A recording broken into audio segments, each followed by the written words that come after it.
Pineapple ಮೆಣಸ್ಕಾಯಿ ಅಥವಾ ಪೈನಾಪಲ್ನ sweet ಕರಿ ಇವತ್ತಿನ recipe. ತುಂಬ ರುಚಿಯಾದ ಈ ರೆಸಿಪಿ ಅನ್ನಕ್ಕಂತೂ ತುಂಬ ಒಳ್ಳೆಯದಾಗ್ತದೆ. ನೀವೊಂದು ಸಲ ಟ್ರೈ ಮಾಡಿ ನೋಡಿ, ಆಗ ನಿಮಗೆ ಗೊತ್ತಾಗ್ತದೆ ಎಷ್ಟು ರುಚಿಯಾಗಿರ್ತದೆ. ನಮಸ್ತೆ ಫ್ರೆಂಡ್ಸ್, ಗುಡ್ ಫುಡ್ ಲ್ಯಾಂಡ್ ಚಾನಲ್ಗೆ ನಿಮಗೆಲ್ರಿಗೂ ಸ್ವಾಗತ. 1/4 ಚಮಚದಷ್ಟು ಸಾಸಿವೆಯನ್ನು ನಾನೊಂದು ಪ್ಯಾನಿಗೆ ಹಾಕ್ತಾ ಇದ್ದೇನೆ. ಅದು ಬಿಸಿ ಮಾಡಲಿಕ್ಕಿದೆ. ಇದನ್ನೆಲ್ಲವನ್ನು ನಾವು ಡ್ರೈ ರೋಸ್ಟ್. 1/2 ಚಮಚದಷ್ಟು ಕೊತ್ತಂಬರಿ ಬೀಜ, ಒಂದು ಅರ್ಧ ಚಮಚದಷ್ಟು ಜೀರಿಗೆ, ಇದು ನೋಡಿ ಬಿಳಿ ಎಳ್ಳು 2 ಟೇಬಲ್ ಸ್ಪೂನ್ನಷ್ಟು ನಾನು ಹಾಕಿದ್ದೇನೆ. ಕೆಂಪು ಮೆಣಸು ಖಾರಕ್ಕೆ ಬೇಕಾದಷ್ಟು ನಾನೊಂದು 4 ಹಾಕಿದ್ದೇನೆ. 1 ಎಸಳಿನಷ್ಟು ಕರಿಬೇವು. ಇದೆಲ್ಲವನ್ನು ನಾವು ಡ್ರೈ ರೋಸ್ಟ್ ಮಾಡುವ.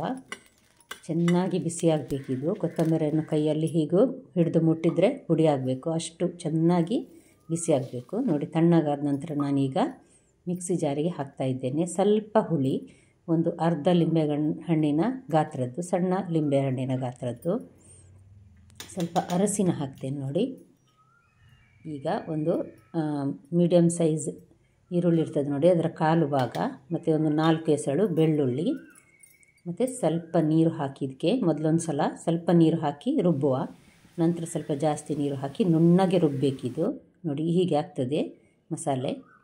ಇವಾಗ ಒಂದು ಪದಾರ್ಥ ಮಾಡುವ ಪಾತ್ರೆಗೆ ನಾನು 2 ಟೇಬಲ್ ಸ್ಪೂನ್ನಷ್ಟು ತೆಂಗಿನ ಎಣ್ಣೆ, 1 ಟೀ ಸ್ಪೂನ್ನಷ್ಟು ಸಾಸಿವೆ ಚಟಪಟ ಅಂದಾಗ ಒಂದು 1/4 ತುಂಡು ಈರುಳ್ಳಿ ಸಣ್ಣಗೆ ತೆಳುವಾಗಿ ಹಚ್ಚಿ ಹಾಕಿದ್ದೇನೆ. 1 ಚಮಚದಷ್ಟು ಉದ್ದಿನಬೇಳೆ. ಇದೆಲ್ಲವನ್ನು ಚೆನ್ನಾಗಿ ಹುರಿಯುವ. ನಾನೀಗ ಇದನ್ನು ಲೋ ಟು ಮೀಡಿಯಮ್ ಹೀಟಲ್ಲಿ ಇಟ್ಟಿದ್ದೇನೆ.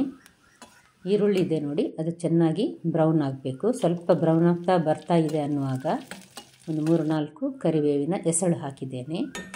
ಚೆನ್ನಾಗಿ ಬ್ರೌನ್ ಕಲರ್ ಬಂತಂದಾಗ ಸ್ವಲ್ಪ ಹಿಂಗು, ಒಂದು 1/4 ಚಮಚದಷ್ಟು ಹಿಂಗು ಹಾಕಿ ನಾವು ಗ್ರೈಂಡ್ ಮಾಡಿಟ್ಟ ಮಸಾಲೆ ಇದೆ ನೋಡಿ, ಅದನ್ನೀಗ ಹಾಕುವ. ಇದಕ್ಕೆ ನಾವು ಸ್ವಲ್ಪ ಉಪ್ಪು ರುಚಿಗೆ ತಕ್ಕಷ್ಟು, ಸ್ವಲ್ಪ ಅಂದರೆ ಈಗ ಸ್ವಲ್ಪ ನೀರು ಹಾಕುವ. ಇದು ದಪ್ಪ ಇದೆ, ಪೈನಾಪಲ್ ಬೇಯಲಿಕ್ಕೆ ಇದಕ್ಕೆ ಹಾಕೋದು ನಾವೀಗ. ನಾನೊಂದು ಅರ್ಧ ಲೋಟದಷ್ಟು ನೀರನ್ನು ಇದಕ್ಕೆ ಹಾಕಿದ್ದೇನೆ. ಇದು ಸ್ವಲ್ಪ ದಪ್ಪವೇ ಗ್ರೇವಿ ಇರ್ತದೆ, ತೀರಾ ತೆಳು ನೀರಾಗಿ ಮಾಡೋದಿಲ್ಲ. ಸ್ವಲ್ಪ ದೊಡ್ಡದೇ ಆದ ಒಂದು ತುಂಡು ಬೆಲ್ಲ.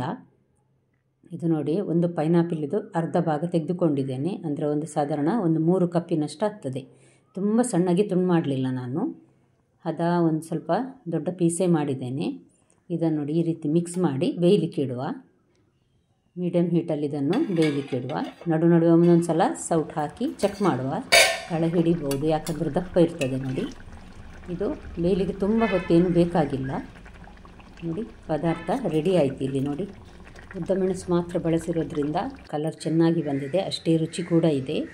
ನಿಮಗೆ ಇಷ್ಟ ಆಯಿತು ಅಂತ ತಿಳ್ಕೊಳ್ತೇನೆ ಫ್ರೆಂಡ್ಸ್. ಹಾಗಾದರೆ ನಾಳೆ ಇನ್ನೊಂದು ಹೊಸ ಅಡುಗೆಯೊಂದಿಗೆ ನಿಮ್ಮನ್ನು ಮತ್ತೆ ಭೇಟಿ ಆಗ್ತೇನೆ. ನೋಡಿದೆಲ್ಲ ವೀಕ್ಷಕರಿಗೆ ಧನ್ಯವಾದ.